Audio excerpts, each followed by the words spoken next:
Good morning, Mount Pleasant Elementary School students. We're going to continue talking about Native Americans and their art. This time we're going to be focusing on the Cherokee art or craft. We call it craft because it's a profession that requires a particular skill and knowledge of that skill. And then they can then use that skill to help create income for their family. And so a lot of the times we'll see Native American art on baskets, or we might see other types of art like clay or pottery. You can see those here. One thing we're going to be doing today is we're going to try our hand at some weaving. And so today we're just going to do a paper weaving, and on our paper weaving we are going to put some Native American symbols because we're talking about symbols in North Carolina and things that represent our state, but the Native American symbols are a little bit different. So you can find that a handout on our assignment page, and you can use those when you're creating your symbols for your weaving. I will say weaving is somewhat a challenge to our brain, but if you get the right pattern down, I promise that it will become easier. And the cool thing about weaving is if you mess up, all you have to do is pull out that strip. And we're going to talk about what that strip is called and what the white paper is called. There's lots of art vocabulary in this lesson, and I hope that you find it relaxing, because I think it does. And just think, if you can master paper weaving, think about all the other weavings you can maybe master too. Alright, let's get started. For this project, you're going to need 2 sheets of paper, you're going to need some scissors, you're going to need a pencil and eraser, some crayons, and you're going to need a straight edge, whether it's a ruler or a book or something to make straight lines with, and some heart to put in your art. Go ahead and pause the video and collect your materials.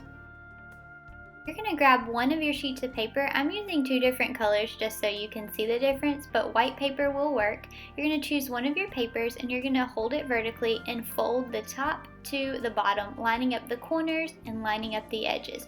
You're going to hold it and give it a crease and fold it. Good job. Now, the next thing we're going to do is we're going to turn it to its side like it would be a card or a book. So your fold is on the left side and your opening is on the right, and we're just going to draw a straight line where the opening is. This is going to be a line to tell us when to stop cutting. Right? You see my line there? It's on the opening side. We're just going to write stop right here to remind ourselves to stop cutting. Now, the next thing you're going to do is you are going to take your straight edge, whether it's a book or a ruler, and you're going to draw lines from that line to the very bottom to the crease, like so. And you're going to go all the way across. I would like for you to try to keep your lines the same size. It just helps when we're weaving, but you can have more or less than mine. This less will make it a little bit easier, and more lines will make it a little bit more difficult when we're weaving. So whatever you're comfortable with. We're creating a loom right now. A loom is the structure to give your weave support as you are weaving. Now we're going to cut what we call the warp. This is where it will be strung over the loom vertically. And so you're going to take your scissors and you're going to cut all the way up to that line that says stop, like so. You should have a little loop at the bottom if you're cutting it on the right side. If not, you might want to start over because it's not going to hold your stuff together, but that's okay. You can always pause the video. You're going to continue to cut all of these lines, but remember to stop when you get to that horizontal line.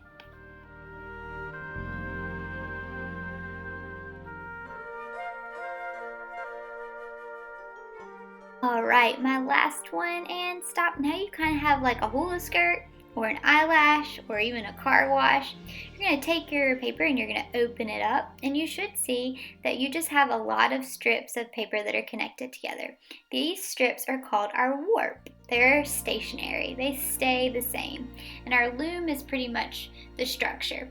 So now we're going to create our weft. Weft are going to be the strips of paper that you weave between the warp threads. These kind of create a pattern or a checkerboard. So what you're going to do is with your second paper, I just want you to cut strips all the way through. And if you notice, I'm holding my paper horizontally.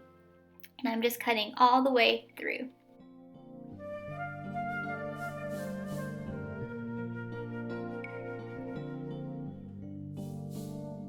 Alright, now I have my strips of paper. I might not use all of these, but it's better to have more than to have less. You're going to grab one and we're going to start the weaving process. We're going to take this paper, also known as a weft, and you are going to weave it.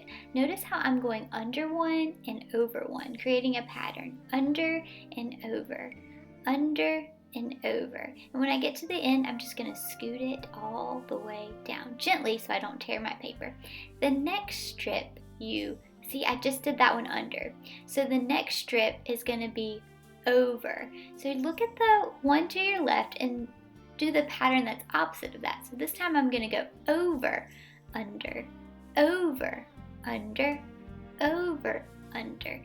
And then I'm going to scoot it down. See how it's creating sort of a checkerboard? I just went over, so the next one I'm going to go under.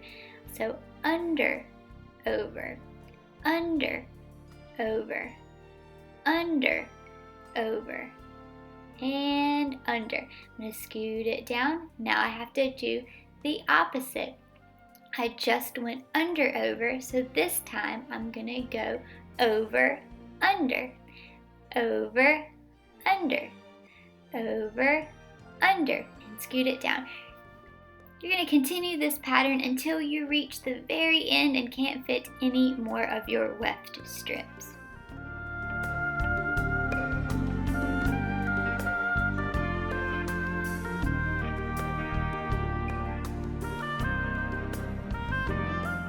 Say you make a mistake and you do the same pattern next to each other. You'll be able to tell because they'll be matching. Remember, you want it to be opposite or unlike the one that's next to it. So if you make a mistake, it's very easy to fix. You can just make an observation, pull out that strip, and try again.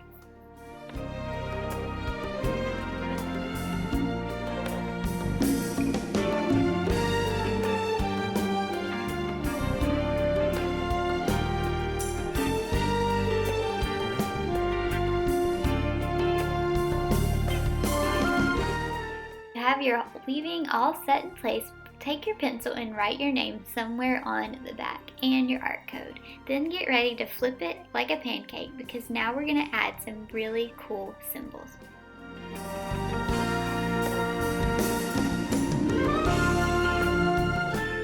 Using your Native American symbol sheet in your checkerboard pattern, I would love for you to create some symbols.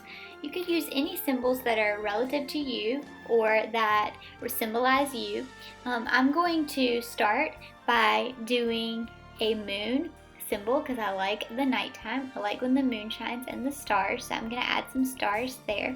And notice how I'm just alternating. I'm doing my symbols in the checkerboard. You could do the same. I want you to use that symbol sheet and really, really, really try to add some of those symbols. Now, if you don't like any of the symbols on the symbol sheet, you can totally make up your own. That would be cool too. You could do symbols that represent you like we did in our totem pole. This symbol is a teepee, so I'm going to add it because I do live in a house.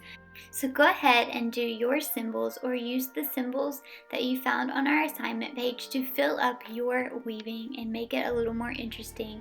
And this is where you really put your heart in your art.